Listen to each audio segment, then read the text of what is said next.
하나님이 이 모든 말씀으로 말씀하여 이르시되 나는 너를 애굽 땅 종되었던 집에서 인도하여 낸 내 하나님 야훼니라. 너는 나 외에는 다른 신들을 내게 두지 말라. 너를 위하여 새긴 우상을 만들지 말고 또 위로 하늘에 있는 것이나 아래로 땅에 있는 것이나 땅 아래 물속에 있는 것에 어떤 형상도 만들지 말며 그것들에게 절하지 말며 그것들을 섬기지 말라. 나 내 하나님 야훼는 질투하는 하나님인즉 나를 미워하는 자의 죄를 갚되 아버지로부터 아들에게로 3, 4대까지 이르게 하거니와 나를 사랑하고 내 계명을 지키는 자에게는 1000대까지 은혜를 베푸느니라. 아멘. 오늘 말씀의 제목은 계명의 핵심은 사랑입니다. 한번 따라 하실까요? 계명의 핵심은 사랑입니다.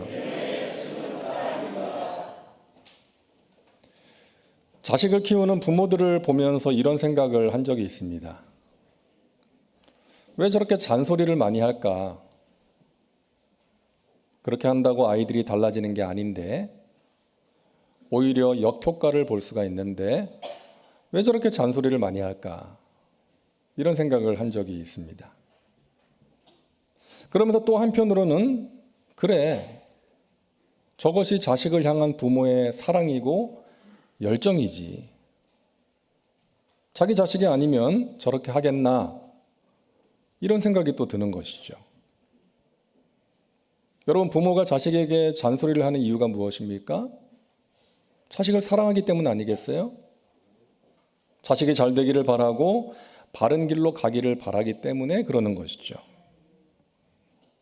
내 자식이 아니면 왜 잔소리를 하겠습니까? 그냥 내버려 두는 것이죠. 내 자식이기 때문에 잔소리를 하게 되는 것입니다. 자, 하나님께서 우리의 아버지시잖아요. 하나님 아버지의 마음도 같은 마음 아닐까요? 우리가 성경을 보면 하나님께서 이것을 해라, 저것을 하지 말라 이런 말씀을 참 많이 하십니다. 사실 성경 전체가 그런 내용이라고 할 수가 있는 것이죠. 그래서 어떤 때는 좀 신뢰가 되는 말씀이지만 우리 하나님 참 잔소리가 많은 분인 것 같아요. 근데 왜 그러시는 것입니까? 우리가 그분의 자식이기 때문이에요. 하나님 아버지께서 우리를 사랑하시기 때문에 그러시는 것이죠. 신명기 10장 13절 말씀에 내가 오늘 너의 행복을 위하여 내게 명하는 야훼의 명령과 규례를 지킬 것이 아니냐. 하나님께서 우리에게 명령하시고 규례를 지키라고 말씀하시는 이유는 우리의 행복을 위하여. 저는 이 말씀이 믿어져요. 제가 지금까지 오래 살지는 않았지만 제가 살아온 삶을 되돌아보면 하나님 말씀대로 살 때가 가장 행복했더라고요. 내 마음대로 내가 하고 싶은 것 마음껏 하면서 사는 것이 행복일 것 같지만 그렇지가 않더라고요. 하나님께서 하라고 하시는 거 하고 하지 말라고 하시는 것 안 할 때가 행복했더라고요. 그래서 잔소리 같은 하나님의 말씀이 너무나 감사한 거예요. 나를 향한 하나님의 사랑이 느껴지기 때문인 것입니다. 하나님의 말씀에서 벗어난 삶, 하나님과 상관없는 삶은 끈 떨어진 연과 같은 것입니다. 끈이 떨어지면 연은 어떻게 돼요? 바람 따라서 자유롭게 날아다니는 것이 아니라 추락하고 마는 것입니다. 아담과 하와가 뱀의 유혹에 넘어가서 선악과를 먹었습니다. 그때 뱀이 뭐라 그랬어요? 하나님이 먹지 말라고 하셨다고? 꼭 그런 건 아니야. 너가 보기에 좋은 대로 해. 하고 싶은 대로 해. 너가 너 삶의 주인이 되어서 살아라. 여러분, 이것이 사탄의 유혹이고 인간의 타락입니다. 하나님의 말씀을 무시하고 내가 내 삶의 주인이 되어서 살아가는 거예요. 그런 타락한 인간의 회복이 무엇입니까? 내가 아니라 하나님이 내 삶의 주인임을 고백하는 것입니다. 나를 위해서 십자가에서 돌아가신 예수님을 나의 구원자로 믿을 뿐 아니라 나의 주인으로 모시고 살아가는 거예요. 그래서 그분의 말씀을 따라가는 것입니다. 그래서 우리가 하나님의 계명에 관심을 가져야 되고요. 하나님께서 무엇을 하라, 무엇을 하지 말라고 하시는지 그 말씀에 귀를 기울이면서 살아가야 되는 거예요. 하나님께서 말씀하신 계명들이 있습니다. 어떤 성경학자가요, 이 성경에 나와 있는 계명과 율례를 세어보니까 613개가 되더래요. 그 613개의 계명들을 10개로 요약한 것이 10계명입니다. 10계명의 모든 계명이 다 들어있고 다 연결이 되는 거예요. 그리고 이 10가지 계명을 2가지 내용으로 요약을 한다면 따라합니다. 하나님 사랑, 이웃 사랑. 1계명부터 4계명까지는 대신계명이라고 그러죠. 하나님과의 관계, 하나님을 사랑하라는 거예요. 하나님을 사랑하면 다른 신을 섬길 수 없죠. 우상 숭배하지 않습니다. 하나님을 사랑하면 하나님의 이름을 망령되이 부를 수 없죠. 주일 성수 안 할 수가 없는 것입니다. 그리고 5부터 10계명은 대인계명, 사람들과의 관계, 이웃을 사랑하라는 거예요. 자, 오늘 이 시간에 우리 자신에게 한 가지 질문만 해보면 좋겠습니다. 나는 하나님을 사랑하고 있는가? 나는 하나님을 사랑하고 있는가? 이것이 수많은 계명 중에 첫째 되는 계명이라고 예수님 말씀하셨으니까. 우리가 꼭 지켜야 되는 계명이니까. 나는 마음과 뜻과 정성을 다해서 하나님을 사랑하는가? 여러분, 많은 사람들이요, 하나님을 사랑하지 않고 이용합니다. 하나님과 별로 가까이 지내지도 않다가 하나님 말씀에는 관심도 갖지 않고 살다가 급할 때만, 내가 필요할 때만 하나님을 찾는 거예요.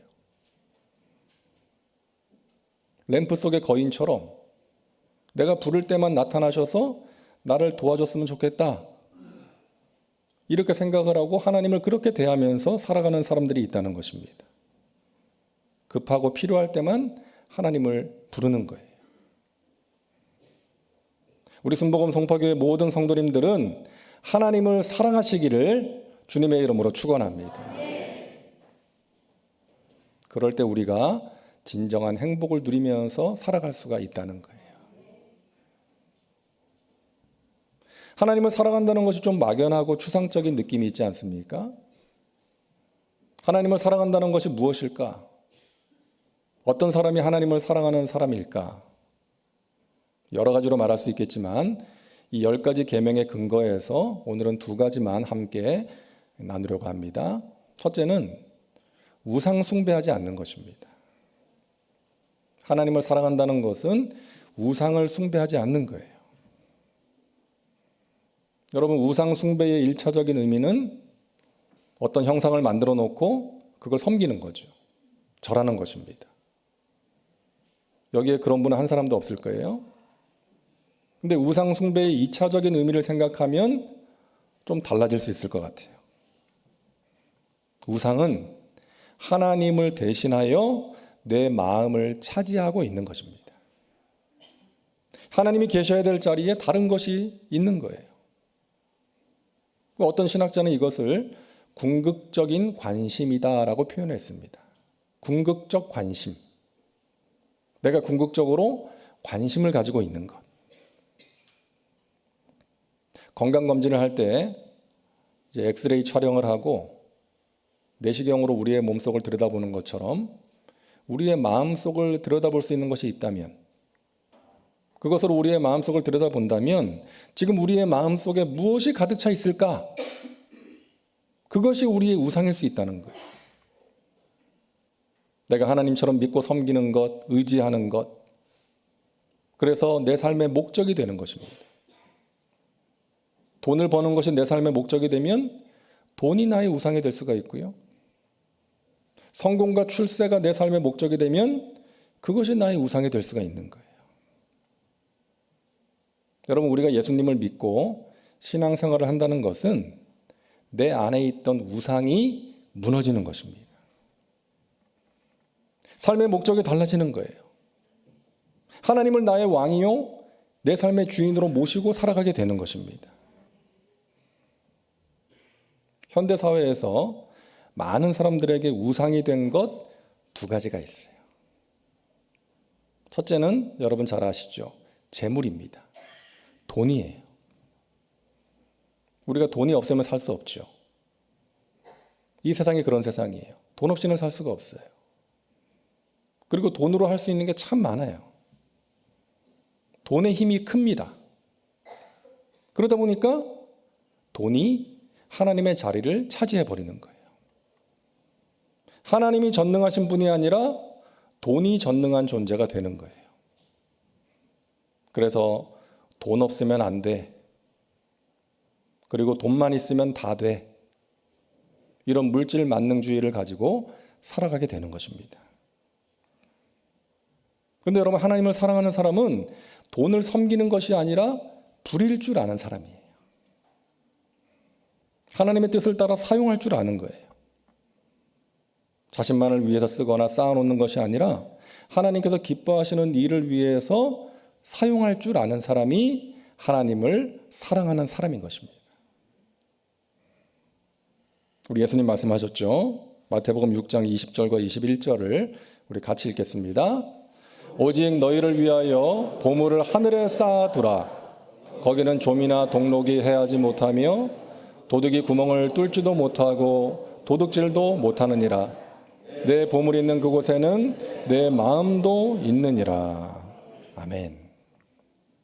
재물을 땅에 쌓아두지 말고 어디에? 하늘에 쌓아두라는 거예요.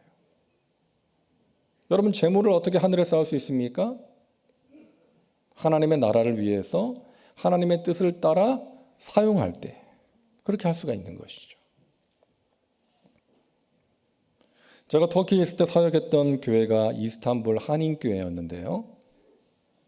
그 당시에 주일에 약 250명 정도 출석하는 그런 교회였습니다. 그러니까 우리나라 교회들하고 비교를 하면 이제 작은 교회라고 할 수 있는데 해외에 있는 한인 교회를 생각하면 작다고 할 수 없는 교회였어요. 근데 하나님께서 이 교회를 참 기뻐하시겠구나라고 생각을 한 것은 그 교회가 선교에 헌신하는 교회였기 때문입니다. 매달 터키 그 현지인 교회 20개 교회를 후원했어요. 매달 후원했고 또 10명 정도의 그 터키 현지인 크리스천 학생들에게 이제 선교사님들의 추천을 받아가지고 장학금을 지원했습니다. 근데 한 번은 어느 선교사님이 저를 만나서 그러는 거예요. 목사님 사역하시는 교회의 도움으로 이번에 우리 교회에 그 대학생 청년이 무사히 대학을 졸업했습니다. 그 인사를 하시면서 한인교회가 정말 큰 일을 하고 있습니다. 그러는 거예요. 그래서 저는 그냥 인사차 하는 말이라고 생각을 하고 예, 뭐 마땅히 해야 될 일을 한 건데요. 뭐 큰 일은 아니죠. 제가 그랬거든요. 근데 그 선교사님이 아니라고. 한 명의 크리스천이 대학을 졸업하고 이 사회에, 이 나라에 영향력 있는 리더가 될 수 있다면 그게 어찌 작은 일이겠냐고. 99%가 무슬림인 이 땅에서 예수님을 신실하게 믿는 그리고 전능하신 하나님의 자녀 그 한 사람이 선한 영향을 끼칠 수 있는 리더로 세워질 수 있다면 그것이 얼마나 크고 귀한 일이겠습니까? 저는 그 청년을 만날 때마다 그렇게 신앙교육을 하고 있습니다. 그러는 거예요. 그래서 저는 그때까지 교회가 당연히 해야 될 일이라고 생각을 했지 큰 일이라고는 생각하지 못했거든요. 근데 그 선교사님의 이야기를 들으면서 우리가 매달 또 매 분기마다 그 후원하는 선교비와 장학금이 하나님 나라에서 정말 크고 귀한 일이구나. 그걸 깨닫게 된 거예요. 여러분, 우리 교회, 우리 송파교회는 매 주일 약 1,500명이 출석하는 교회입니다. 큰 교회예요.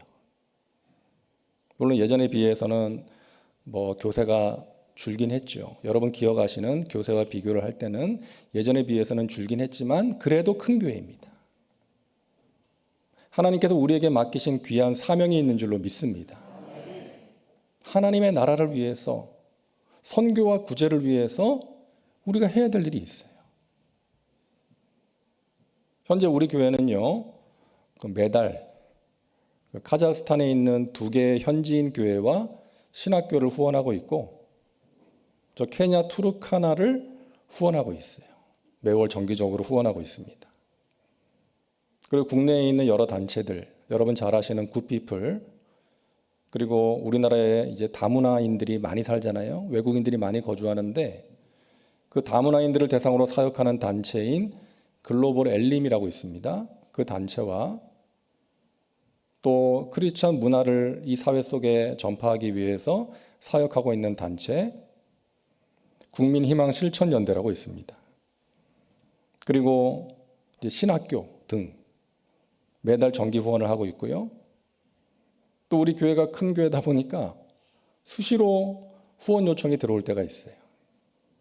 그때마다 우리 장로님들과 협의를 해서 이제 후원을 하고 있습니다. 간절히 바라기는 우리 교회가 더욱더 선교에 헌신하는 교회가 되기를 소망합니다. 하나님께서 그런 교회를 기뻐하시고 그런 교회와 개인에게 복을 주시기 때문이에요. 우리가 복을 받기 위해서 선교하는 것은 아니지만 선교에 헌신하는 개인과 교회에 하나님께서 복을 주시더라고요. 돈이 있어서 선교하는 게 아닙니다. 하나님 기뻐하시는 일에 헌신을 하면 하나님께서 돈을 주시는 거예요. 그리고 우리 교회가 이제 독립한 지 14년이 되었는데 이제 우리 교회 자체적으로도 선교사를 파송하면 좋겠어요. 여러분 그것을 위해서 기도해 주시기를 바랍니다. 그리고 여러분 선교 헌금은 잊지 말고 꼭 드리시기를 바랍니다. 하나님께서 기뻐하시는 일이에요. 하나님 나라를 위해서 쓰임 받고 하늘의 재물 쌓는 그 일보다 더 귀한 일이 어디 있겠습니까? 여러분 그 행복과 보람을 꼭 누리며 살아가시기를 주님의 이름으로 축원합니다. 하늘의 재물 쌓는 지혜로운 사람이 되시기를 바랍니다. 그리고 또 한 가지 우리에게 우상이 될 수 있는 존재, 자녀입니다. 우리가 자녀를 사랑으로 잘 양육해야 되는데 자녀가 나의 기쁨, 내 삶의 의미, 내 행복의 근원, 나의 모든 것이 되면 안 된다는 거죠. 제가 몇 번 말씀드린 것처럼 저는 모태신앙으로 이제 형식적으로 신앙생활을 하다가 중학교 3학년 때 하나님을 인격적으로 만났어요. 큰 사고를 당해서 거의 죽게 되었다가 이제 하나님이 저를 만나주시고 살려주셨습니다. 그때 저의 인생을 하나님께 드리겠다라고 이제 약속을 한 것이죠. 저희 어머니도 이제 서원 기도를 하셨고요. 이제 그날 아침에 있었던 일을 어머니가 나중에 저한테 이야기를 해주시는 거예요. 이제 무슨 일이 있어서 교회를 갔는데 어떤 분이 어머니를 보시고 막 달려오더래. 그러면서 하는 이야기가 이제 우리가 기도 모임이 있어서 교회에 모였는데 그 기도 모임을 인도하기로 되어 있었던 분이 이제 갑자기 급한 일이 생겨가지고 못 오게 되었다고. 그러니까 저희 어머니한테 대신 와서 좀 말씀을 전해주면 좋겠다고. 이제 그렇게 갑자기 그 모임에 가서 이제 말씀을 전하게 된 거예요. 근데 그때 전했던 말씀이 어머니가 기도 가운데 성령님이 주시는 감동으로 전하게 된 말씀이 아브라함이 이삭을 제물로 바치는 그 본문을 가지고 우리가 자녀를 사랑하는데 우리 사랑하는 자녀가 우리에게 우상이 되어서는 안 되겠습니다. 이 자녀는 우리의 소유가 아니라 하나님께서 우리에게 맡기신 존재입니다. 그런 말씀을 전했다는 거예요. 그리고 나서 얼마 후에 사랑하는 막내 아들이 사고를 당했다는 연락을 받게 된 거예요. 그래서 저를 하나님의 종으로 드리겠다는 그런 기도를 할 수 있도록 하나님이 준비를 시키셨다. 그런 이야기를 어머니가 하시더라고요. 제가 그렇게 살아나게 된 거예요. 하나님이 저를 살려주셨고요. 이제 주의 종으로 바친 것이죠. 어머니는 바쳤고 저는 그렇게 결단을 했고 기도를 했습니다. 근데 그 당시에는 참 감사했는데 어쨌든 하나님의 은혜로 살았으니까. 근데 시간이 지나면서 그게 너무 싫더라고요. 내가 왜 그 길을 가야 돼? 나도 내 나름대로의 꿈이 있는데 내가 하고 싶은 거 하면서 살아야지. 막 이런 생각이 들면서 반항을 했습니다. 그 생각해보면 어머니가 그때 참 그런 저를 보면서 얼마나 안타까웠을까 하는 생각이 들더라고요. 근데 결국은 하나님께서 저를 붙드셔서 하나님의 뜻하신 대로 인도해 주셨습니다. 이끌어 가시더라고요. 그래도 너무나 감사한 거죠. 돌이켜보면. 내가 하나님의 이끄심에 순종하지 않고 끝까지 반항을 했다면 어떻게 되었을까? 아찔한 것입니다. 그러니까 하나님께서 지금까지 이곳까지 이 부족한 자를 붙드시고 이끌어 주셨어요. 저는 분명히 알고 있습니다. 부모님의 기도가 뒤에 있었기 때문이에요. 저는 분명하게 여러분들한테 말씀드리는 거예요. 확신합니다. 자녀를 위한 여러분의 기도가 결코 헛되지 않다는 거예요. 믿으시기 바랍니다. 반드시 하나님의 때에 하나님의 방법으로 열매를 맺게 될 것입니다. 자녀 때문에 마음이 상하고 고생하는 분들에게 조금이라도 위로가 되면 좋겠어요. 자녀를 위한 여러분의 기도 반드시 응답됩니다. 하나님께서 여러분의 기도를 다 들으십니다. 어떤 인간적인 수단이나 방법으로 여러분의 자녀를 이끌려고 하지 마시고 하나님께 맡기시기 바랍니다. 그리고 자녀에게 여러분의 삶으로 본을 보여주셔야 돼요. 말로서가 아니라 삶으로 가르친 것만 남는 것입니다. 둘째로 하나님을 사랑한다는 것은 이웃을 사랑하는 것입니다. 요한복음 3장 16절 말씀, 우리 잘 아는 말씀 같이 읽겠습니다. 하나님이 세상을 이처럼 사랑하사 독생자를 주셨으니 이는 그를 믿는 자마다 멸망하지 않고 영생을 얻게 하려 하심이라. 아멘. 따라하세요. 사랑하사 주셨으니 얻게 하려 하심이라. 이것이 하나님의 사랑이죠. 아낌없이 주는 것입니다. 얻게 하는 것입니다. 그리고 이런 하나님을 사랑하면 그 하나님의 사랑이요 나에게 전염이 되는 거예요. 흘러 들어와요. 그리고 하나님이 원하시는 것을 하게 되는 거예요. 내가 하나님을 사랑하니까 내가 사랑하는 하나님께서 원하시는 것을 하게 되는 것이죠. 그게 뭡니까? 이웃을 사랑하는 거예요. 우리가 서로 사랑하면서 살아가는 거예요. 요한일서 4장 20절 말씀 우리 같이 읽겠습니다. 누구든지 하나님을 사랑하노라 하고 그 형제를 미워하면 이는 거짓말하는 자니 보는 바 그 형제를 사랑하지 아니하는 자는 보지 못하는 바 하나님을 사랑할 수 없느니라. 아멘. 우리가 하나님을 사랑한다고 하면서 옆에 있는 사람을 미워한다면 그것은 거짓이라는 거예요. 눈에 보이는 사람도 사랑하지 못하면서 눈에 보이지 않는 하나님을 사랑한다는 것은 앞뒤가 맞지 않는 말이라고 말씀하시는 거예요.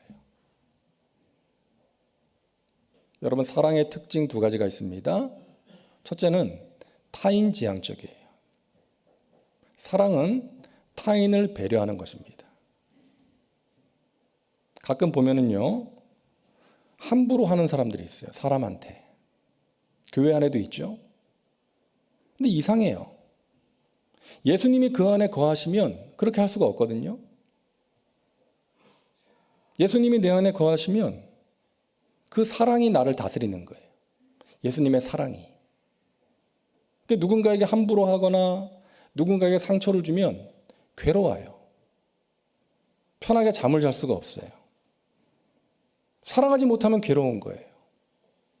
사랑이 예수님이 내 안에 거하시기 때문에. 여러분, 누군가에게 절대로 상처 주지 마시기 바랍니다. 아픔과 괴로움을 주지 마시기를 바랍니다. 사랑해 주셔야 돼요. 여러분 안에 예수님이 거하시기 때문입니다. 예수님의 사랑으로 다스림을 받아서 내 안에 생기는 미움과 시기와 증오와 분노가 다스려져서 우리가 사랑하시는 하나님께서 그토록 간절히 원하시는 사랑을 실천하며 살아가시기를 주님의 이름으로 축복합니다. 사랑은 타인지향적이에요. 내가 원하는 대로가 아니라 상대방이 원하는 것을 해주는 것입니다. 어제 어느 목사님이 이제 카톡에 올린 글인데요. 70이 다 되어가는 부부가 성격 차이를 이유로 이혼을 하게 됐대요. 그래서 그 이혼 수속을 맡아준 변호사와 함께 이제 마지막 식사를 통닭집에 가서 하게 됐답니다.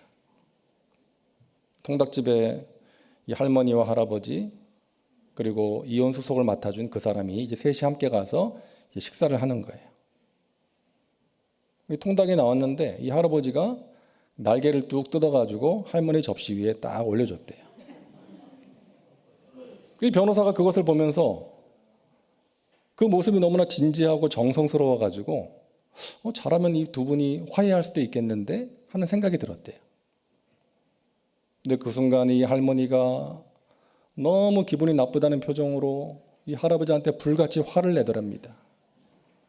당신은 지금까지 항상 그랬어. 항상 자기 중심적이었지. 나는 다리를 좋아하는데 항상 나에게 날개만 줬어. 어쩌면 당신은 그렇게 이기적이냐. 그렇게 이야기를 했다는 거예요. 근데 할아버지가 그 이야기를 듣더니 또 막 불같이 화를 내더래요. 뭐라고? 날개는 내가 제일 좋아하는 부위야. 당신한테 항상 양보한 거야. 내가 당신을 위해서 그렇게 한 건데 어떻게 그렇게 말할 수 있어?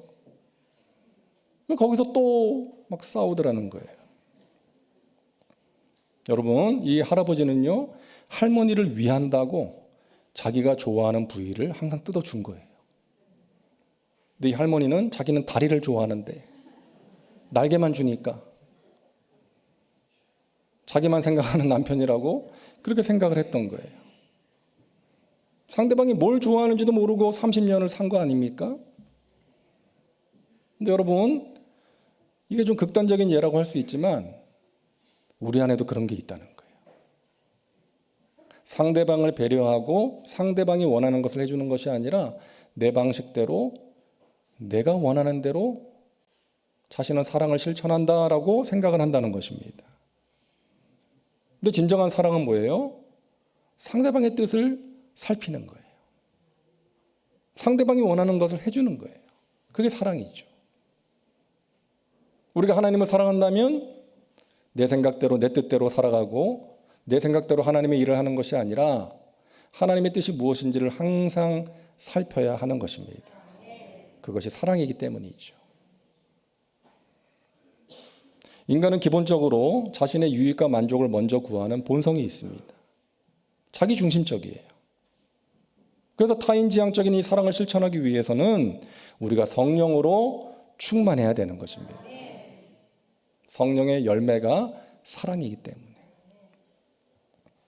갈라디아서 5장에 나오는 성령의 열매 가운데 가장 먼저 나오는 게 사랑 아닙니까? 근데 그 앞에를 보면은 육체의 열매가 나오는데 가장 먼저 나오는 육체의 열매가 음행이에요. 여러분 생각해 보세요. 성령의 열매인 사랑과 육체인 열매인 음행의 차이는 무엇입니까?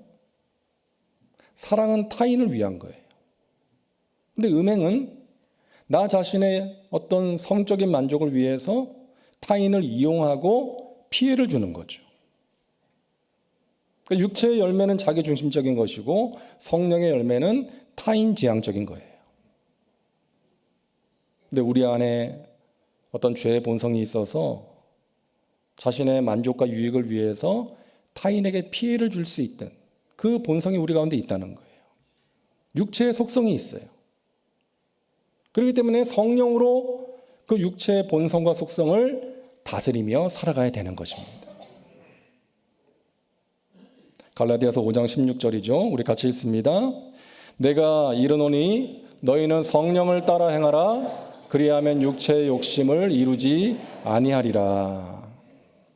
성령을 따라 행할 때에 성령의 도우심과 능력으로 육체의 본성과 욕심을 이길 수가 있다는 거예요. 사랑의 특징 두 번째는요, 긍휼히 여기는 것입니다.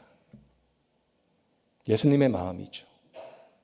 예수님은 세상에서 방황하는 영혼들을 불쌍히 여기셨고 병든 자들을 불쌍히 여기셔서 그들의 병을 고쳐주셨습니다. 죽어가는 영혼들을 불쌍히 여기셔서 십자가에 달리신 것이죠. 우리에게 그 마음이 필요합니다. 긍휼히 여기는 마음이에요. 오늘은 어린이 주일입니다. 근데 우리 자녀 세대를 생각하면 참 마음이 아플 때가 많아요.